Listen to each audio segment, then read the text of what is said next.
Hi, this is Jason Major from the Rockets Born Christmas Nativity, which is a musical I wrote, and which is the nativity story set in modern day. And I'm also from Biblical Cinematic Universe, which is what this video is from. And today we're focusing on the movie Journey to Bethlehem, which is from Sony Affirm films. Here are the QR codes right there. JourneyToBethlehemMovie.com. This movie is produced by the same people who did a lot of the other Sony Affirm film movies, and it is starring Antonio Banderas as King Herod. The other actors, I'm not aware of them. I'm not really familiar with them, so I'm not mentioning them right now.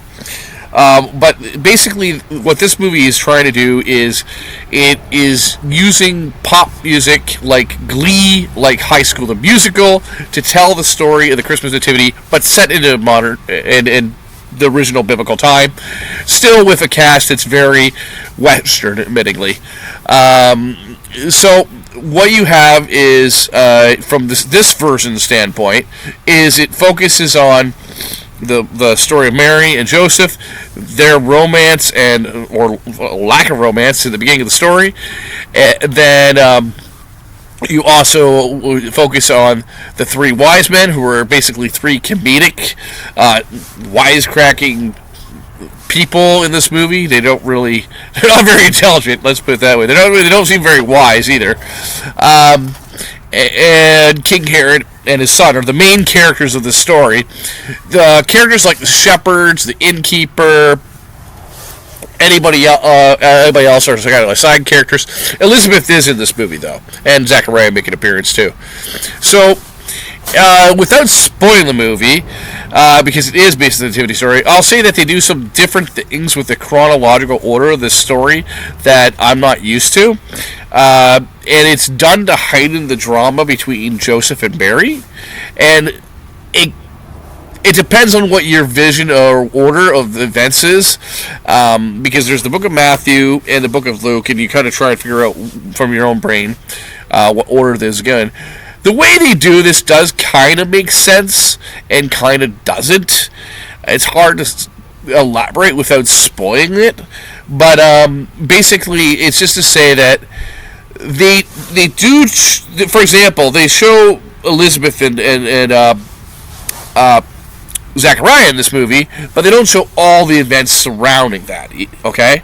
So, without telling you what parts they do show and don't show, they do show, like, Mary going to visit Elizabeth.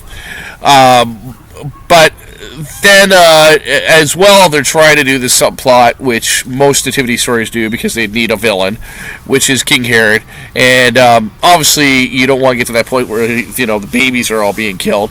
So in this movie, they're basically doing what The Star did, which was a cartoon animated movie, which is King Herod is sending someone to look for the mother at this point of the child, and he's sending his soldiers to look for the mother, and then I guess later if he'll go insane and he'll do the other thing that he threatens.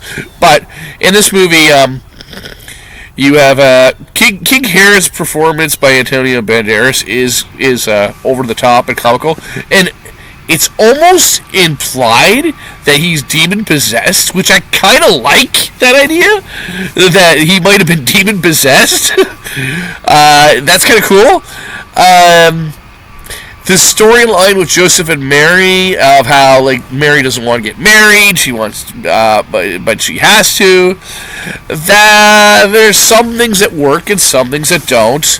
What does work is when Joseph and Mary's kind of back and forth, if you will, and kind of them developing a love story.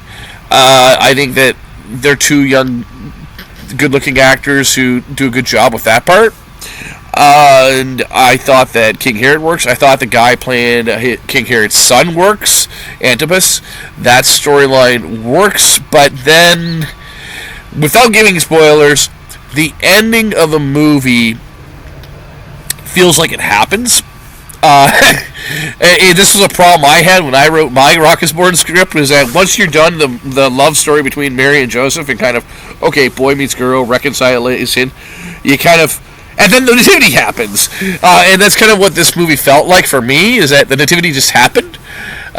There was not and they kind of were trying to throw in that side storyline with a conflict in there, and to be kind of the big moment, and it kind of makes no sense because of things that happened prior to the movie. So, again, without spoiling too much of the movie, like the wise men have been looking for baby Jesus the whole time, but they kind of feel like they just show up, like at the end, and so I would say that what I would say as a critical review, if you're looking at this from a critical eye and you're not looking at it just for the fun of just watching what you see in the trailer, which is a nativity musical, then critically you're probably going to be like, this is generic, the songs are forgettable, and you probably would just say, if this was a TV special, it would have been fine as an episode of Glee.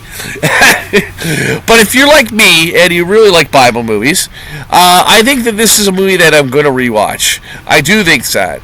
I think that although the songs aren't as memorable or catchy as I would love them to be, I do like Antonio Banderas in the movie. I do like Joseph and Mary, and I think that's the key. I like Joseph and Mary in this movie.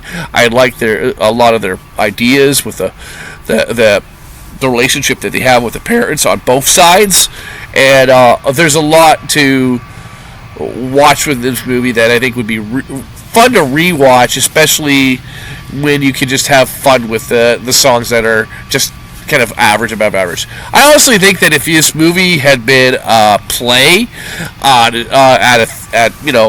a church, and someone said this is the play that the church wrote and produced, I would be applauding it and saying, hey, this is fun.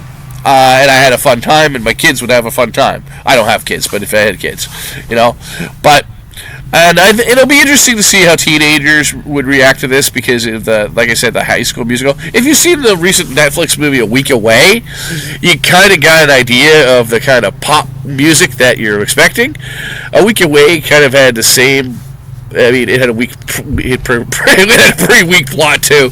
But I would say 6 out of 10 is my review, and 4 or 5 if you're going to be a cynical old man critic.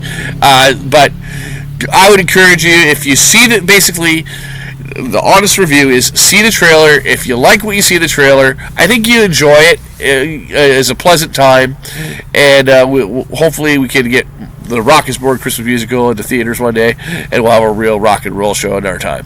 All right, talk to you later. This is Biblical Swag Universe.